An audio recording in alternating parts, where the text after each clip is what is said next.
All right. Hello. Welcome on into the first episode of My Take, Your Take with Triple Crown Media, myself, and my guy over here, Mel Simmons. What up? What up?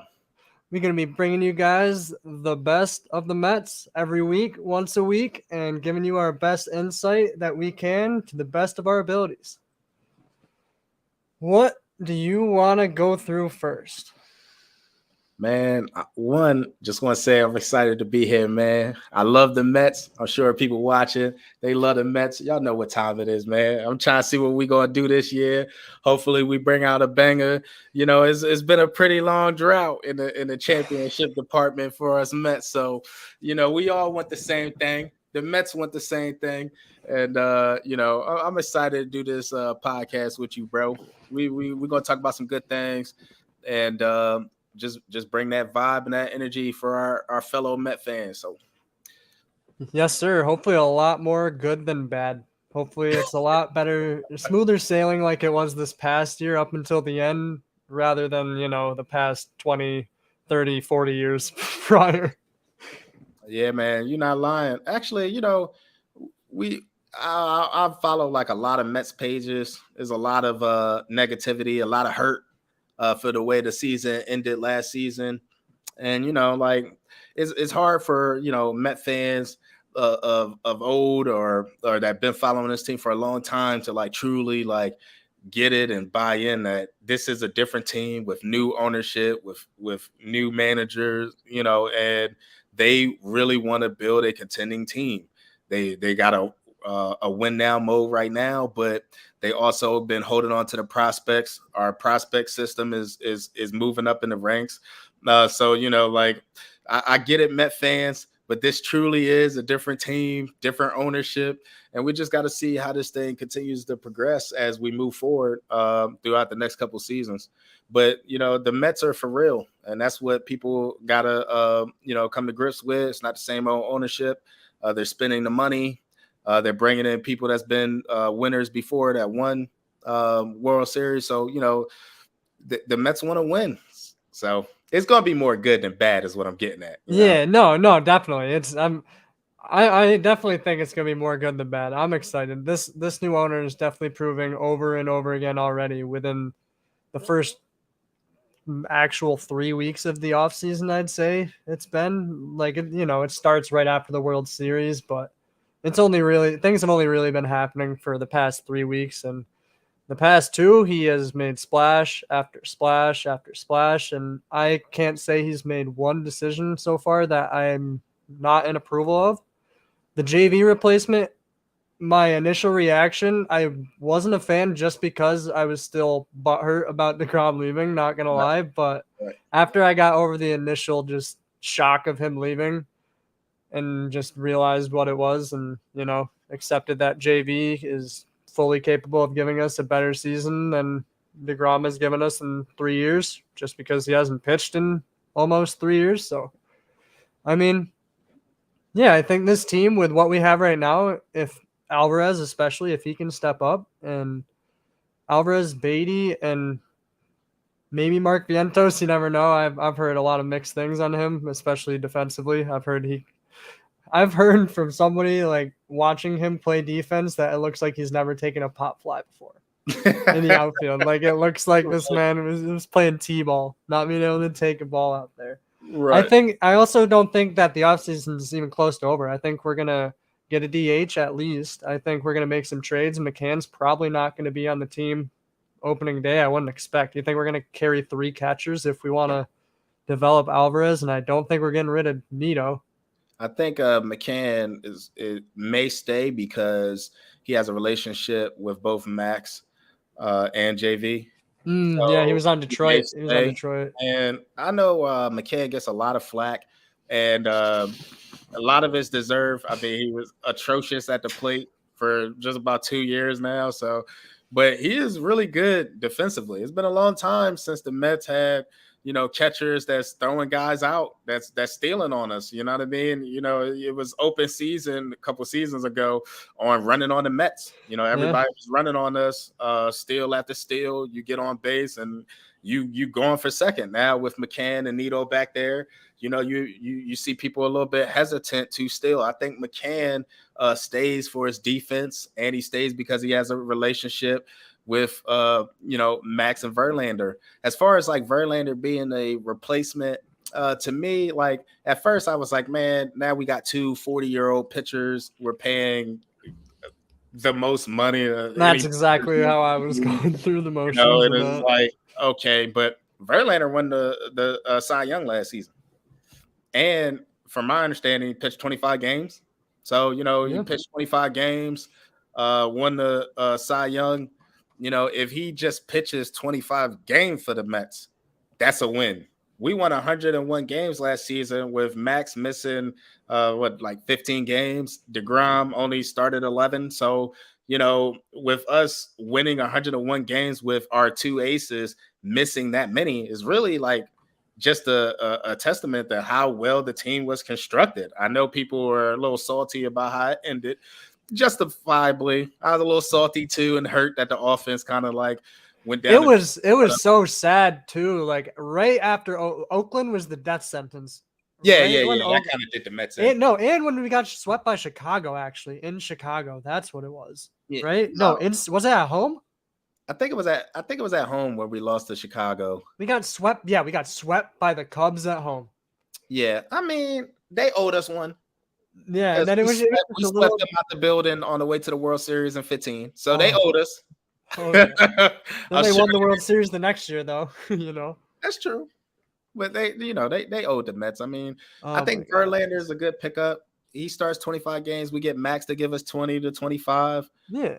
They picked up Senga. I'm excited about that. There's definitely variability in what he can be, but his ceiling is definitely higher than a Chris Bassett, but his floor, that's the gamble. It could be definitely lower than a Chris Bassett. What the floor is. Yeah, I mean, he's from the Japanese league. You never know.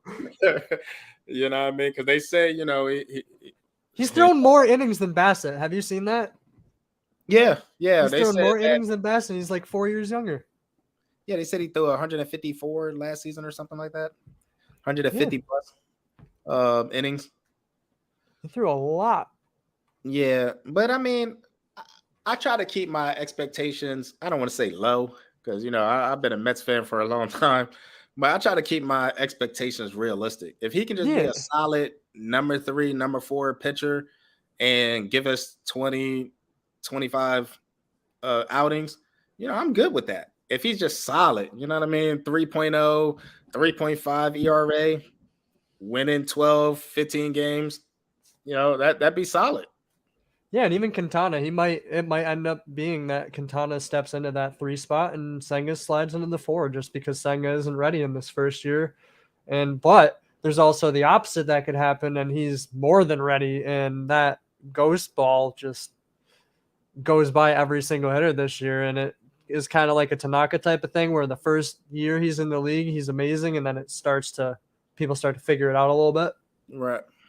But like my thought was kind of like when Pete came in, he, had the 54 homers first season. People start figuring him out. He likes to chase the down and away slider and the high heat. And especially the high heat this year. Like you get figured out, but Pete, he showed that he can make the adjustment right back. And he had a phenomenal season this year.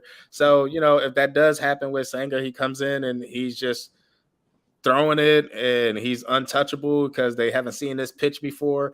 The off-speed pitches, they can either turn out to be big fat cookies or they could turn out to be something special. So we don't know what it's going to be. They said they have a very live fastball, but if they turn out to be cookies, it could be a very short stick. Oh, man. Being in the 3-hole, because they said he has some command issues, struggle to control his pitches and walk batters. And if you walk in batters over there, well, I'll say this, because the Japanese hitters appear to be very disciplined at the plate. So his walks over there, who knows how that's going to translate to the MLB because they're a little swing happy over here. These guys are swinging at everything. You know what we're I mean? trying to hit it out of the park over here. So who knows, how that balance goes with, is he going to walk more people over here in the MLB than he did over there? I mean, it's a question mark, but it was worth the risk. I mean, the Mets. Oh yeah, for the price tag, for the money, yeah, definitely. It's worth the risk. He actually got offered more from the Padres, I heard. The Padres, that happened to them a lot this offseason with Judge, with him. There was, I think, 2 more. Honestly, I'm just spacing on both of them. Right. But yeah, the Padres have struck out a couple times, but they got Juan Soto for 2 years, and then the Gold Glover Juan Soto. I don't know if you saw that. That team is stacked. I was hoping the Mets got Juan Soto. I know everybody when we ain't get him was talking all this smack. That dude is a generational. Oh, everybody would have been hype if he was on the team. I mean, everybody would have been so happy he would have been on the team. Yeah, I know. As soon as he signed with the Mets. Most of those people were like, please give us Juan Soto. And then the day he signs that contract with the Padres, they're like, yeah, he a bum. He ain't that good. I'm like, come on, man.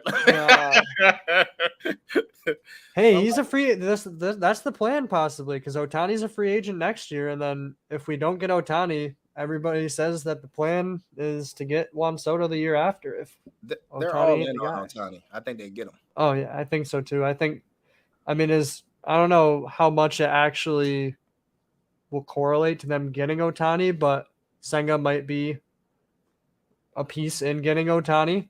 Well, that's what they saying. I don't really buy into this. Yeah, I don't know what it actually would factor into. I've heard that talking point a lot, though. You know what's funny? Like, I watch a lot of other Met podcasts, a lot of other Met takes and stuff like that. Even, the professionals that go on TV, they talk about the Mets. Everybody was bigging up, Correa's best friends with Lindor. They're going to want to team up and play. I stopped buying into like all that tabloid stuff because it really does seem to me like it's anybody guess because the Mets was in on Correa, but 13 years, 350 says otherwise. The Mets was going 13 years, 350.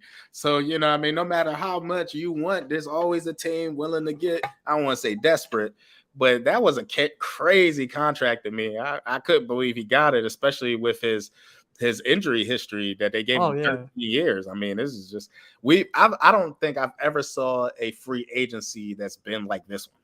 No, I think it's crazy. And also, I mean, I think the Mets were definitely in on him. They just weren't in on him like that. Like they were definitely in on him for like a 2 or 3 year contract with high AAV.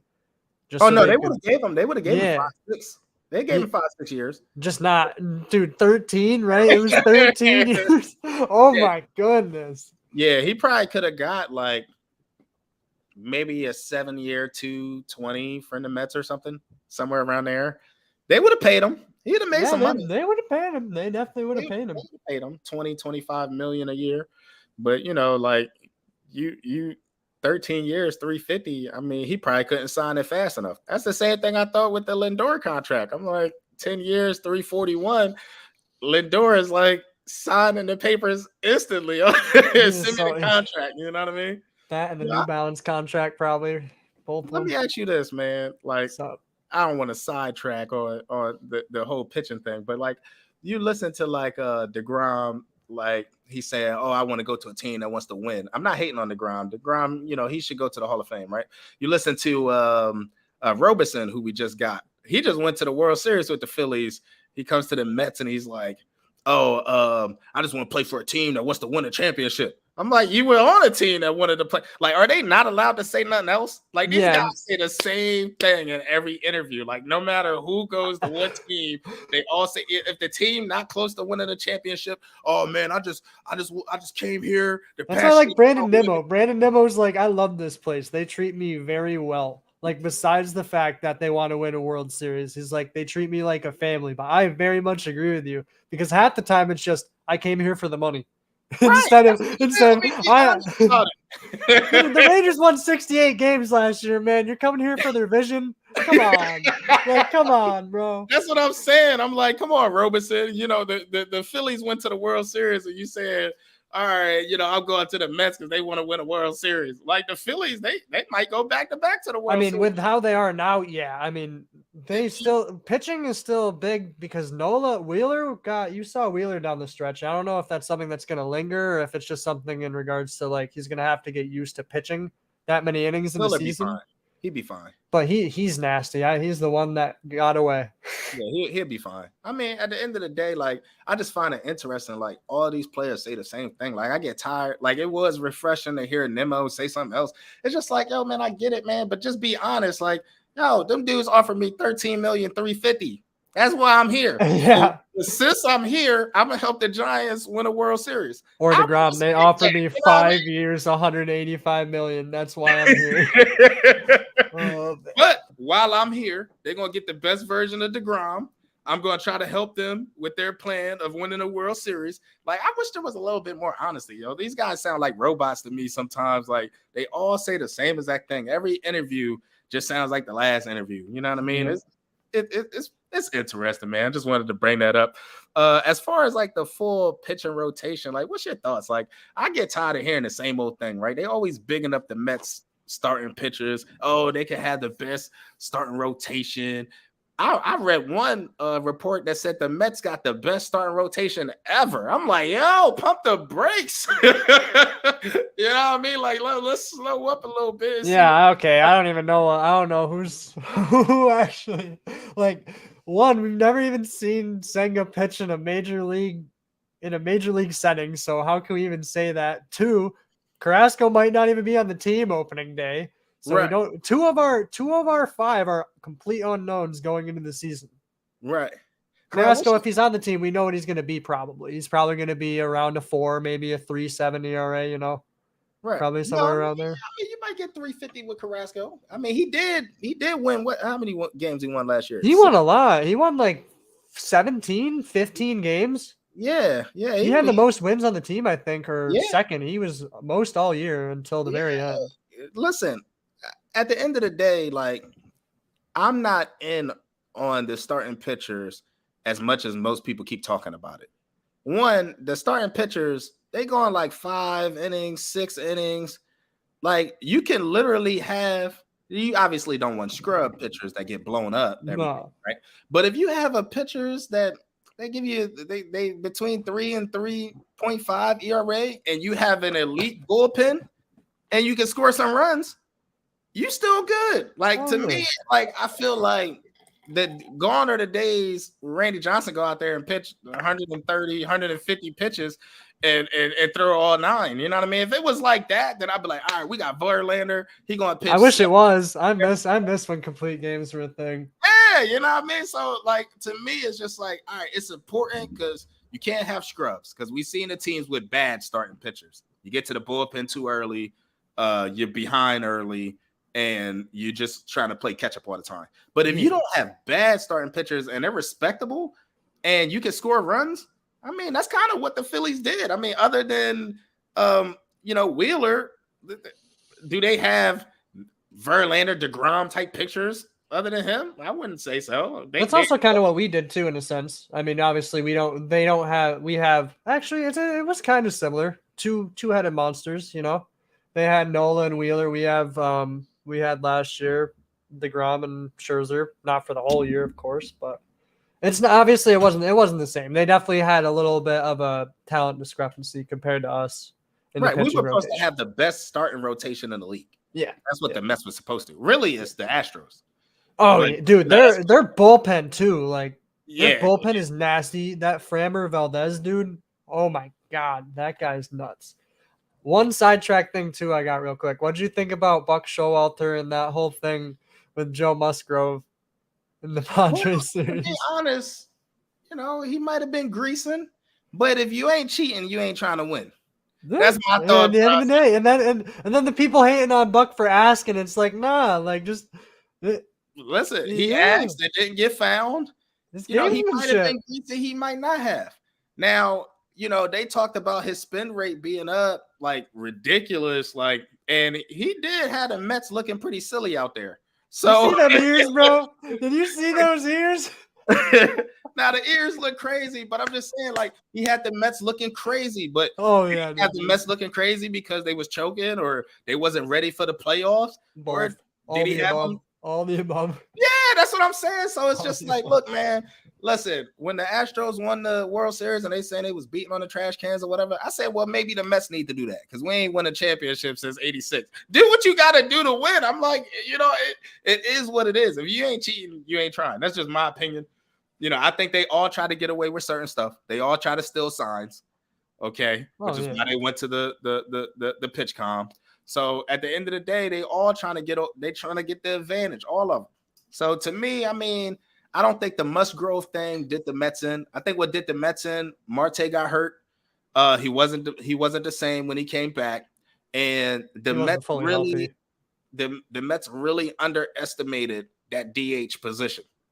Okay, I don't want to see, respectfully, like, go through a season with Vogelback being the main DH. I don't think that's the thing because liability on the bases, not versatile. You're not gonna put him at first base. No, he's a lot. He's all he is a bat, and he's only a bat on one side of the pitcher. Right, like, he can only hit.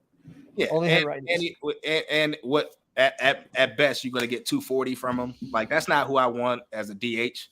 So I think the Mets kind of jumped the ball, and what I believe they should have did, if you was going to bring up the Alvarez and the Batty, that should have been done way sooner. That's what I'm going to start calling him, Brett Batty. I like that. Yeah. It's like you bring them up late, and they don't have time to really develop. They don't have time to get in that rhythm. So they waited a little bit too late on Alvarez and the Beatty. I messed up his name, but to me, they waited too late in the season. So if you wasn't going to trade some of them to get like a legitimate Juan Soto type player, then you needed to bring them up earlier. As soon as you found out that the platoon of Tyler Naquin and Daniel Vogelback wasn't going to be the wave, and Darren Ruff. So once you found out that Darren Ruff, Tyler Naquin, and Vogelback wasn't going to be I would like to forget that Tyler Naquin, dude, did you watch some of his at-bats at the end of he started off on fire. Yeah, he hit 3 home runs in like his first week as a Met. And then this man looked like he was 6 years old playing T-ball up there in the wild card series. Like, his footing, dude. I would pause it and watch it on slow motion, and it'd be like, does anybody know, like, tell him what he's doing with his feet, because he's so off balance and he's never gonna hit a major league fastball doing that shit. Yeah, he went down real bad, real quickly. Like, it got bad. And Vogelback, he might have not went down as bad as he did if he didn't have the hamstring issue. I think that kind of like accelerated his decline because he never really seemed the same with the hitting. And he really sucks on the other side of the plate like that. He's no good from is it lefty on? It's lefty on righty. Yeah. So he's not good at hitting lefties at all. He is bad at hitting lefties. Yeah.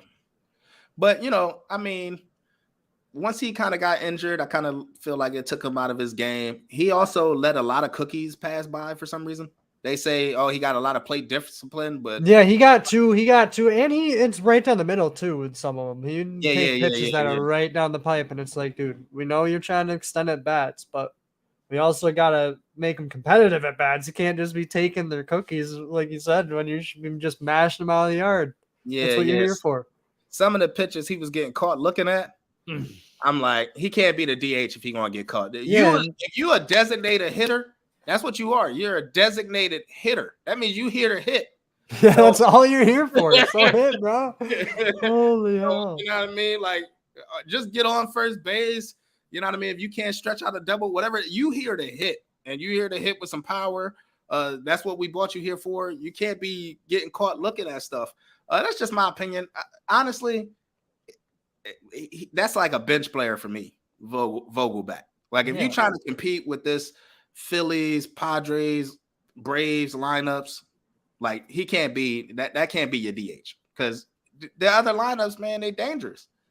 Phillies got a dangerous team, and they just got Trey Turner. So if the Mets is going to to continue to rise to that level. We should have better pitching, but we got to hit. They got to hit. And one thing, like people, we talk all the time in our social media groups. They're like, oh, well, the Mets was 5th in hitting and batting average and all this other stuff. That's cool. But when you got runners on base, you need somebody that can bring them all in. Okay, if it's a close game, the Astros got that. When Alvarez get up and they got 2 on, oh, he can hit a home run at any time. The pitchers are scared of a home run ball. You know what I mean? Like, you're not scared of home run balls for anybody on the Mets except maybe, Lindor and obviously the Pete Alonso. So if you don't have that threat and we got all these runners on base and they're not a threat to do any real damage, you know what I mean? That's why you need the big boppers. Yeah. All the teams that got there, pretty much everybody in the Phillies lineup can hit a home run. You know what I mean? Everybody on the Braves lineup can hit a home run. Everybody on the Astros, these guys hit and they hit. Yeah, we need some power. We definitely, no doubt about it, need some power in the lineup. So just to transition a little bit, how are you feeling about Nimmo? I know we touched on his press conference a little bit, but I don't think either of us touched on how we're feeling about him being back and the contract. And I like Nimmo the player. I felt like we overpaid because the Mets are they kind of get caught waiting too long to extend players. Yeah, I hope they don't do that with Pete and Jeff. Well, they're going to, because they got all this huge payroll. So Alonso's on a book for 2 more seasons, but you paid Mad Max and Verlander $43 million apiece. So are you going to give Pete a $300 million contract right now? Probably not, right? Probably not. So, they probably are going to wait. And what happens is when you wait, you overpay. So, the Mets could have locked up Nimmo 2 years ago to a 8-year deal for less money than what they gave him. You know what I mean? But they waited and other teams was interested in his services. I think that, I think he's a decent leadoff hitter. I mean, he's a great leadoff hitter. I'd like him to steal a little bit more bases, be a little bit more active on the bases, because he's fast. He can do it. Into several double plays because Nimmo's not a threat to steal. So, he got to at least be a threat to steal, in my opinion, for the money we're paying him. So he's going to have to add some additions to his game. He's going to have to add some running. Or I thought that he might have been good, maybe a little bit more down the lineup or cleanup, since he's always on base and he can hit. But, like when I said that, Mets fans like, no, he got to be leadoff. And I'm like, okay, well, if your leadoff hitter isn't going to steal no bags, and I feel like they could move McNeil. I feel like they underutilized McNeil where he was in the lineup last year, because he got a hit every single game. He at least got a hit pretty much to keep up that average all year. But he was hitting 6th, 7th in the lineup. That's where he likes to hit, though. That's true. That's where he likes to hit. But I'm saying, like, what would be the best for the team? I mean, if I saw several times this season where Nimmo gets on base, wasn't looking to steal, Marte grounds into a double play, and then basically over. Okay, you got to at least be a threat. I'm not saying the guy need to steal 40 bags or whatever, but if you're a threat or even a hit and run, so maybe we don't get all them double plays, get him the second. We're going to have to make some of those adjustments if he's going to be the leadoff hitter for the next 10 seasons, because that's how long we got him. So, like I said, I like the signing. I think Nimmo has the potential to be a great center fielder. Not sure if he's ever going to have power. Not sure if that's ever going to come in. So, no power, limited on the base pads. Other than when he gets going, he's one of the fastest players in the league. So, he can score from first. But I think the Mets overpaid a little bit. But you got to have a guy that's like the heart and soul of the team. And that's what the Mets look at Brandon Nimmo as. He's that heart and soul. He's a good clubhouse guy. All the players love him. That I just saw a report today from SNY that was saying, would be open to being the next captain and stuff. I think that should be Lindor personally, or Pete Alonso. But like he has that amount of respect from the team. So it was a good signing, a little bit of an overpayment, but that what happen when you don't sign people early on in their career. Like right now, Pete Alonso not making a lot of money. I mean, the first year where he's actually going to get a pretty nice, amount. So maybe last year they could have signed him to an extension. Like, you're only making, this. We could $25 million for 6-7 years. He might sign it. Now the Mets are going to be in the 30s on that deal. Yeah, not even just like extensions too, but also the market kind of pushed it to that point as well. Just because other than Aaron Judge, what was there in the outfielder market? Anything like Nimmo? There was nothing like Brandon Nimmo in the outfielders market, unless you're talking about Andrew Benintendi, and even then, he's not a Brandon Nimmo. And to that point, though, like I think like you said, like you gotta pay your guys to a certain point too, and you weren't just paying. And like you said, you love Brandon Nimmo, the guy as well. You like him as a player. I don't think, like from what I've heard, you don't love him as a player. You really like him as a player. But you love Brandon Nimmo. It wouldn't be love. I think he's an above average player. He's not a superstar. He's getting superstar money, and he's not a superstar.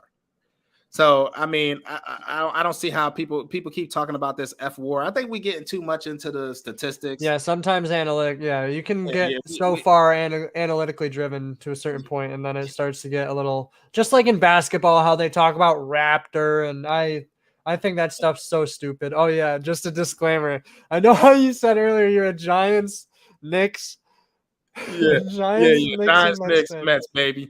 Guess what my basketball team is. Hold on. Guess what my basketball team is? The Brooklyn Nets? Nope, it's not a New York team. Name like an anti-New York team. Oh, not the Philadelphia 76ers. Oh, no, man. Come on, bro. Okay. Hear me out. No, I don't even want to hear it. Go ahead. Let me hear this. All right. So, like, my family, like, just does not like basketball. I don't know what it, like, my dad just never was into basketball. He was always baseball, football. My mom just doesn't like sports, all that. So, like, I don't know. I never got into basketball for the longest time until I was, like, 14. And, like, Allen Iverson and 2K. Like, I got drafted in the Sixers. I like Michael Carter Williams in Syracuse. Right. So, like, it all just, I don't know. Like, I like the Knicks too. Like, that's the weirdest part about it. Like, I like the Knicks, but I also like the Sixers are my number one team. That's crazy, bro. Like, Mel Simmons does not co-sign on this 76er deal. My New Yorkers, you don't, what I mean? We don't co-sign this, but it's all good, bro. You like who you like. You know what I mean? I got 2 out of 3. I mean, like, I had put up a post on Facebook. I was talking about like F war, and I was just like, man, like, what does that matter in the playoffs? And I shut a lot of people up because I said, like, I shut a lot of people up when I said that. I said, because there's a lot of teams with players that had high F war sitting at home, like the Mets. Okay, the Dodgers. All right, they had some high Aaron Judge. They had some high F war players sitting at home, getting bounced from the playoffs and smacked up. Do we not? Aaron Nola ring a bell? They got smacked up by the Phillies at home 3 games. All right, okay. Am I lying now? All right, so and the Cardinals was great defensively, got smacked at home just like we did. All right, and they got one of the best defenders in the league. Okay, the best third baseman. So I asked, what does F war mean when you get out the postseason? When you get to the postseason, what does it mean? What does it mean?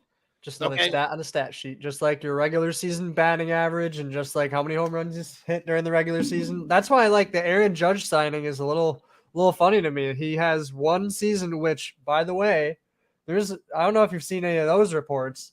as far as like juiced balls at Yankee games and Oh, at that's what Albert they Pujols. claim. I mean, Yeah, they gonna say it. They gonna say it. They hate I'm him, bro. not here to accept or They hate deny. him. I'm not here to accept or deny. I'm just here to put out that I have heard that is being claimed. But Listen, one last thing on the F war.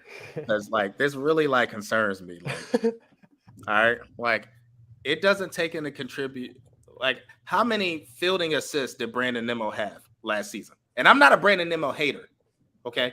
But when you talk about like a strength of a center field arm, like he doesn't have an elite arm out there in center field. So I'm like, so what is going into this F war number? Like, I don't understand what's going into it. He's not throwing people out at the plate. People was running on Brandon Nimmo. So, and that's no disrespect to his game. I think he's going to continue to get better. But all Met fans was talking about when they were saying we must sign him is F war. Oh, his F war is one of the highest in the league. I'm like, come on, man, miss me with that. What does your eyes tell you? The eyes tell you that he's a really good player that has room to grow and he's still young. Now, does that mean he deserves to get paid superstar money? That remains to be seen. We got to see what he does. exactly. He getting the superstar money. But what's your thoughts on what I'm saying about the F war and how I really think it's the most overrated stat in baseball? No, I agree. I think eye test definitely is something that is being lost in today's analysis with not even just baseball, but sports as a whole. Like we're looking at all these numbers sometimes versus just looking at what we see in front of our faces to determine our actual opinions and using only analytics instead of mixing both in with each other to come out with one conclusion. But no, I agree. I mean, stats can only be stats at the end of the day. And when it comes to the postseason, you're going to either put up numbers or you're not. It doesn't matter what you did the day before. It only matters what you do going forward. And the second it hits that playoff baseball, just like it did for the Mets, once it mattered, they weren't there. They did not show up in Atlanta. They won all 3 games at the end of the year to make it interesting for some reason, and then ended up with the same record as the Braves. Held the division lead, I think, for like 120 games. Was it more than 120 games? Like 140 games or something. 140 Like, or 30 games. and they lost the division. Like, how did? Yeah, but if you listen to Met fans, oh, we got the top F war. Brandon Nimmo is F, and I'm just I like, don't give a shit about F4. We lost in 3 games to the Padres. Like, the Padres are a good team. No flack on the Padres. They beat us. But, like, yeah. And again, I mean, it's kind of hard. It goes back to the F4 conversation that we're having right now. Like, it doesn't matter what you did in the regular season. Those 101 wins that Brandon Nimmo is talking about that nobody gives a shit about. I love you, dude. Nobody does give a shit about them because you lost in 3 games. Like, it was the best regular season I've ever seen as a Mets fan. But I left the season being pissed off because it didn't look like that everybody gave 100% effort when it mattered the most. All of our starting pitchers shit the bed besides Jacob deGrom. And that is a little harsh to say not everybody gave 100% effort. Yeah, I think that's a little harsh. You little sound harsh. like the other Met fans now, but go ahead. We'll let you get your Met fan on. Go ahead. Y'all gave effort. It didn't come out at the end of the year. It did not come out at the end of the year. You're right. I'm getting a little. I mean, effort is relative. The Mets problem, it's a grueling 162 game season. Most of them guys that was juicing back in the day, they wasn't juicing because they were trying to get better at hitting the ball. You still got to hit it. That's why I think Barry Bonds should have been in the Hall of Fame. But that's for a whole nother podcast. You know what I mean? But at the end of the day, you still got off-season skill set. You still got to hit the baseball. They was doing it so they can recover. And a lot of these players on the Mets, they haven't been in a situation where they've been playing meaningful baseball at the end of the season. Vogelback, he came from Pittsburgh. They wasn't playing no meaningful games. So, you throw these guys in and it's a grueling 162 game season and you're expected to produce at the level of mid-season at the end of the season.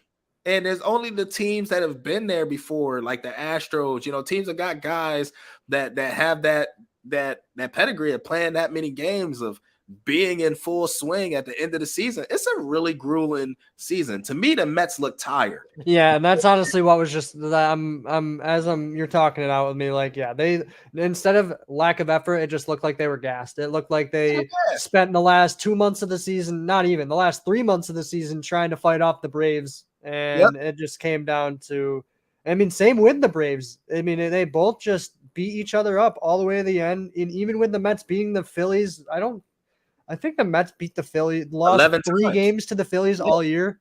3 games to the Phillies. Yeah. I mean, when you like the Mets look tired, and they looked a little defeated when DeGrom and Max were still struggling with the injuries. Marte, which I think is the heart and soul of the hitting lineup, was battling the finger. Once he went down, that put a lot of pressure on the other hitters in the lineup, and they wasn't doing as good. And I get people that argue with me like all the time, like, oh, one player doesn't like change a team in baseball. It's not the NBA. And I'm like, okay, well, when the Yankees, they was up with the best record in baseball, they had like a ridiculous 80% win rate or whatever, and they lost Stanton.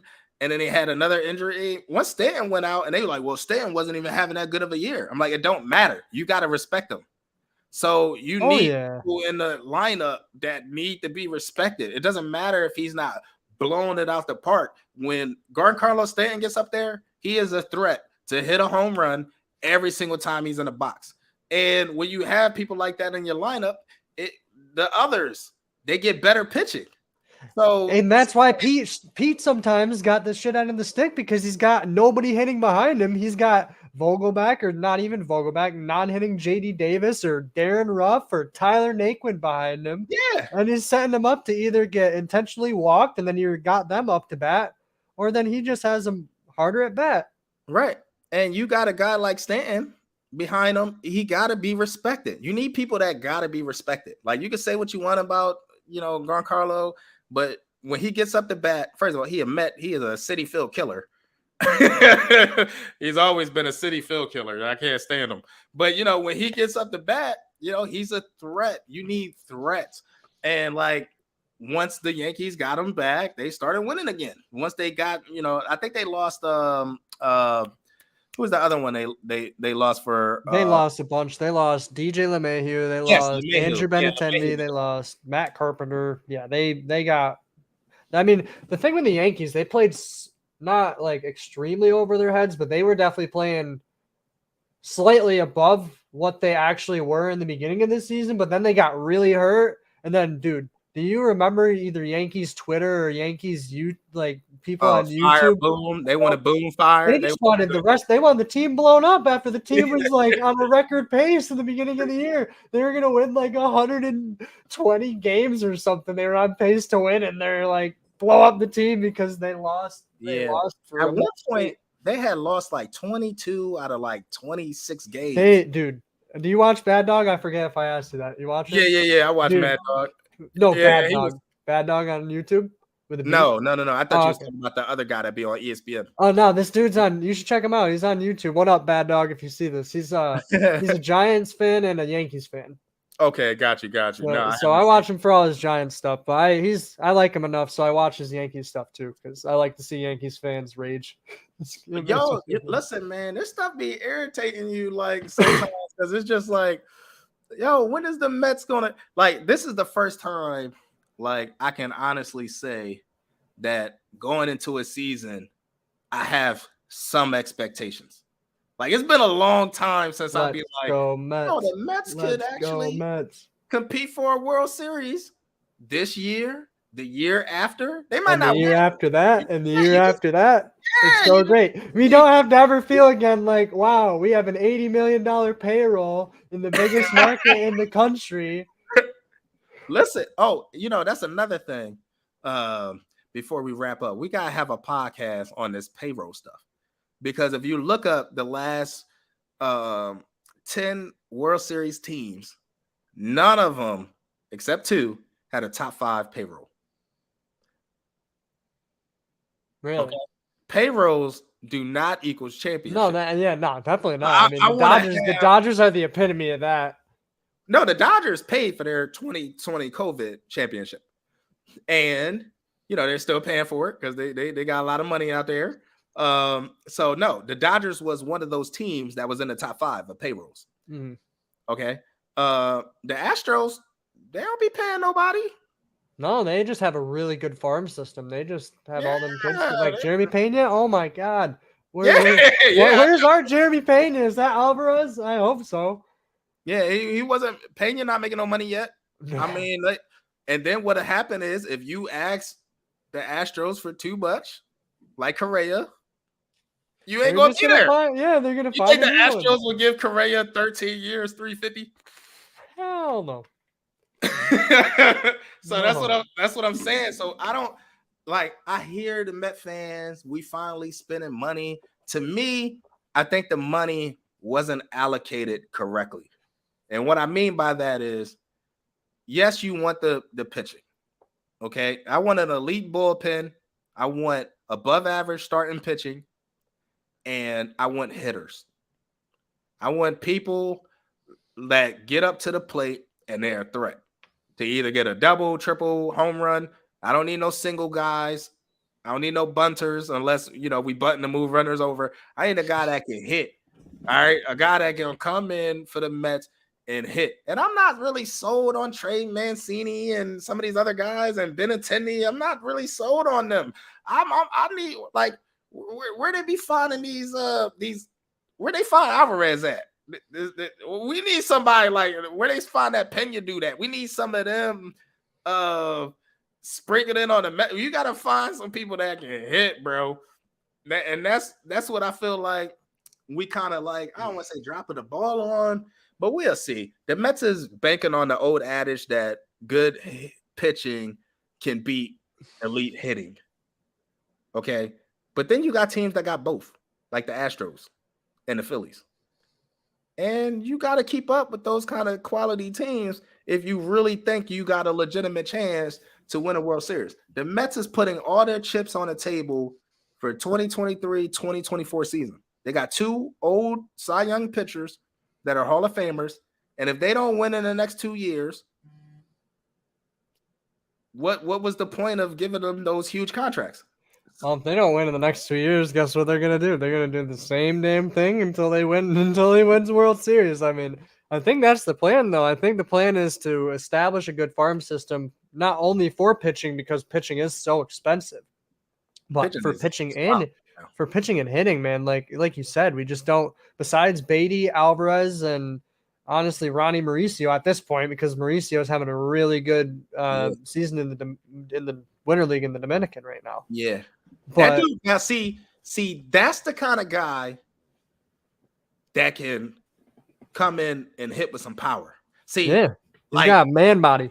But the thing is, he is shortstop, and they're like, "Oh, well, we can't use him." Yo, man, outfield, put him in the outfield.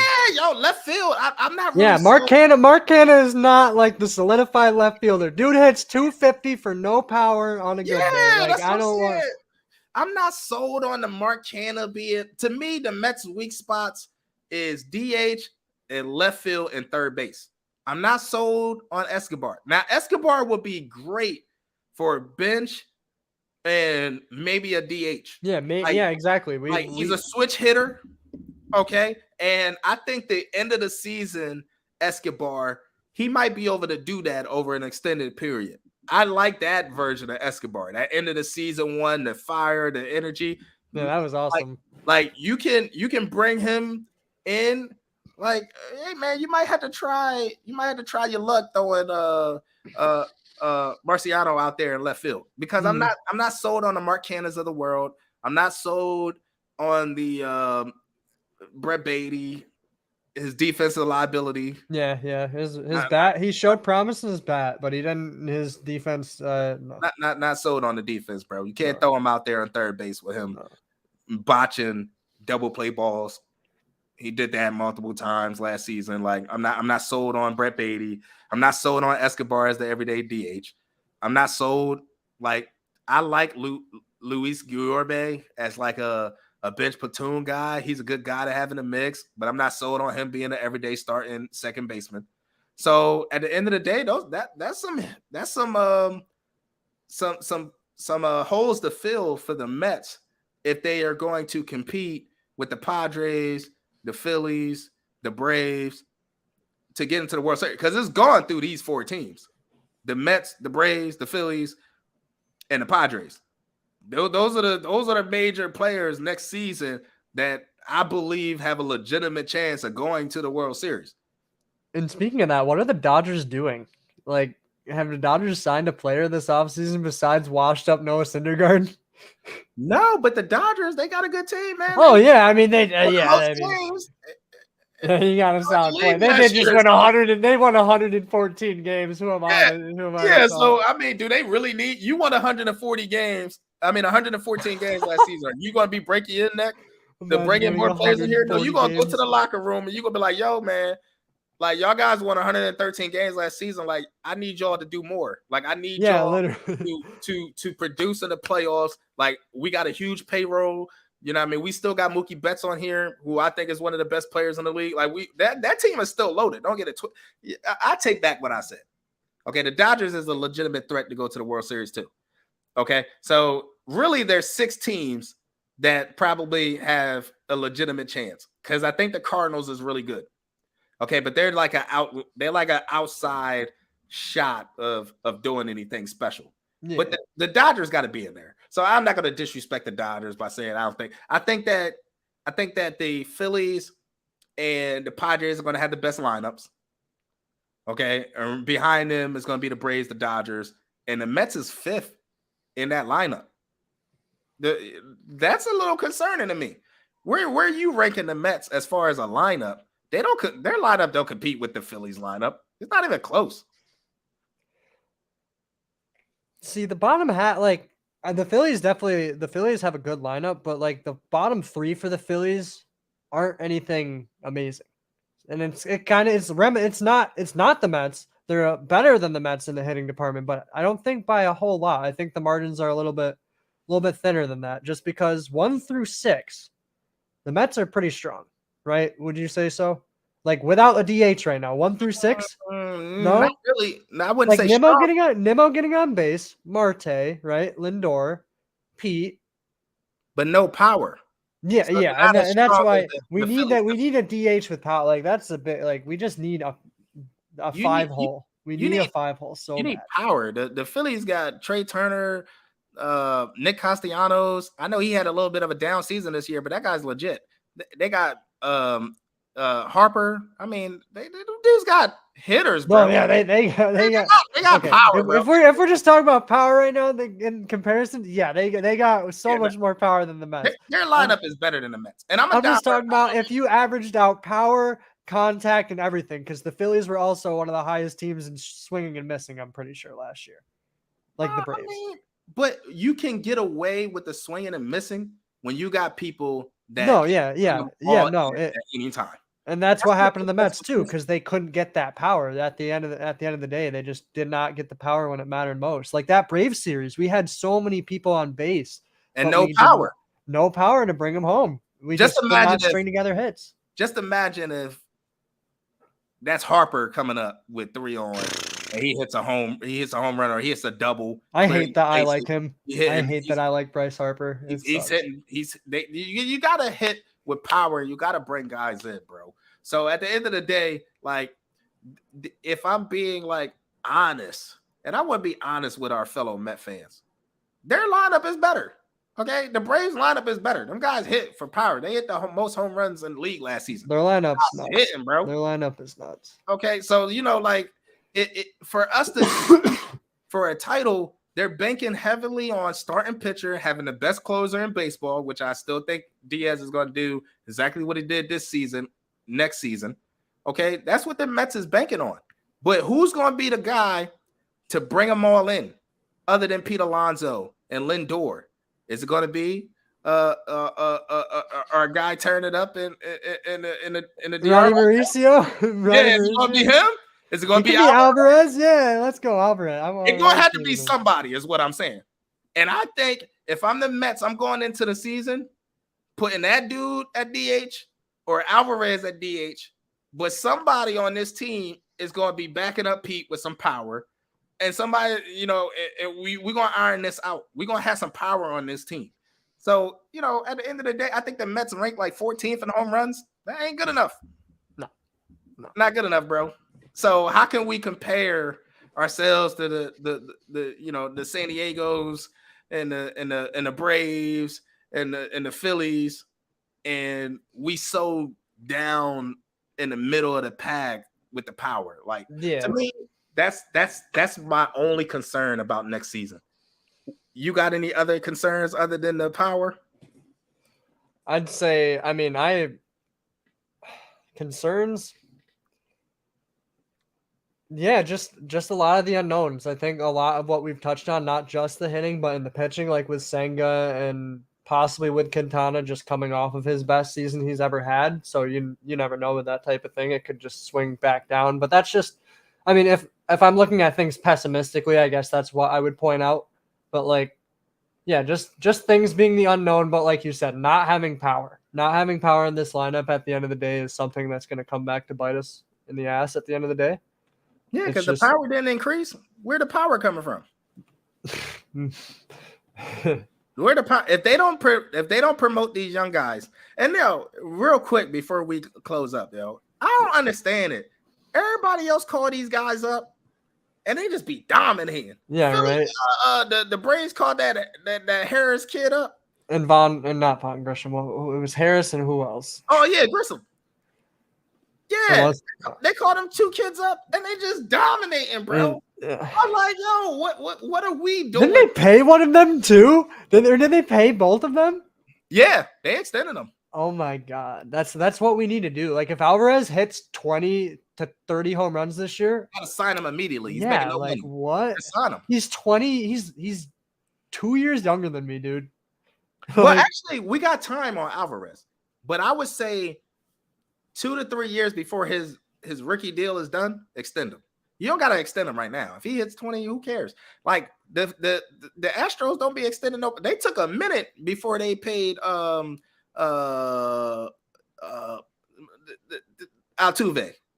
That dude was making no money when he came over to the Astros. He was lighting it up, hitting everything. He was making nothing. He was so bad in the playoffs this year. Oh my god. Yeah, he is.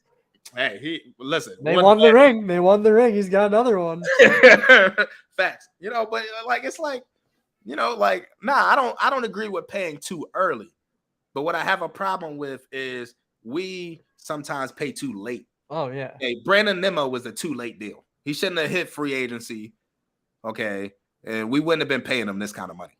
Okay. And in my opinion, like that's not the 22 million a year. Like, nah, his talent level. I don't care about the F war. What does your eyes say? Your eyes say he's a contact hitter that has very limited power and very limited on the base pads and very limited as a center fielder when it comes to assist and throwing runners out.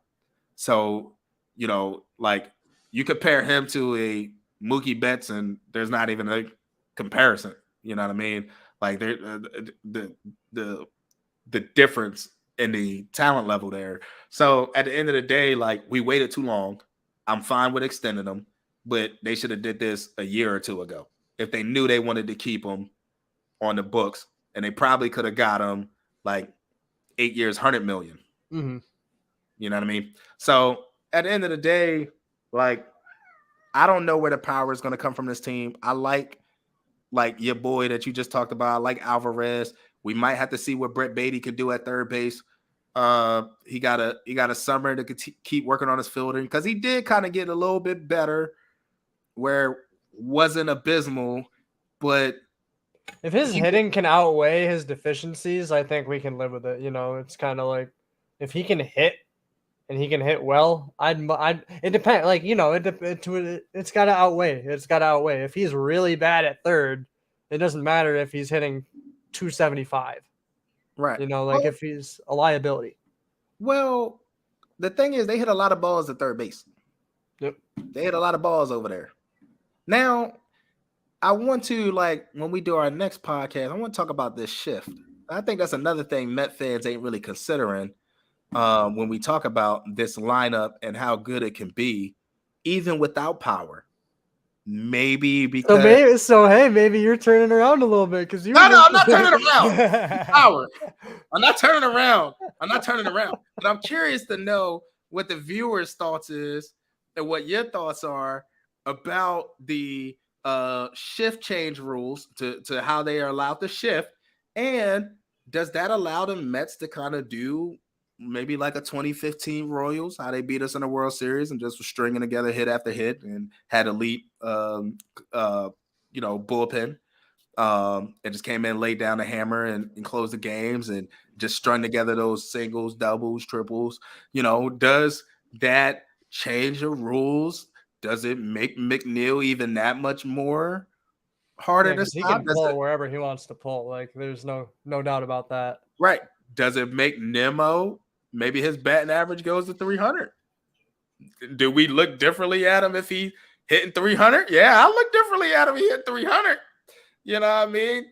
315, somewhere around there, 10 to 15 home runs. Maybe we like, okay, maybe the money was. So I want to talk about that on our next show, to talk about the shift. What we think the Mets going to do with this shift, how you think other teams are going to deal with it, and how's that going to affect the defense in the game. But yeah, man, I think it's been a really good first intro pod / just first pod altogether. I think that's a good stopping / starting point for our next episode in regards to talking about the shift, and I'm sure we'll come up with a couple other things to make central topics of that, because I know this one was kind of just us talking Mets the whole time. We didn't really stick to anything, honestly, but that's fine. I mean, I think when you're starting this type of thing, just getting some chemistry going and firing off a stream, man. Nah, man, the podcast is going to be dope. You guys make sure y'all tune in to the podcast with your boy from Triple Crown Media and your boy Mel Simmons. Y'all can follow me and hit me up, man. We enjoyed you guys. Hope y'all enjoy the show. There's going to be many more. It's going to be fire. It's going to be, as the kids say, litty. It's like, nah, let me stop. All right, y'all. Have a great night. Thanks for tuning in. Peace out.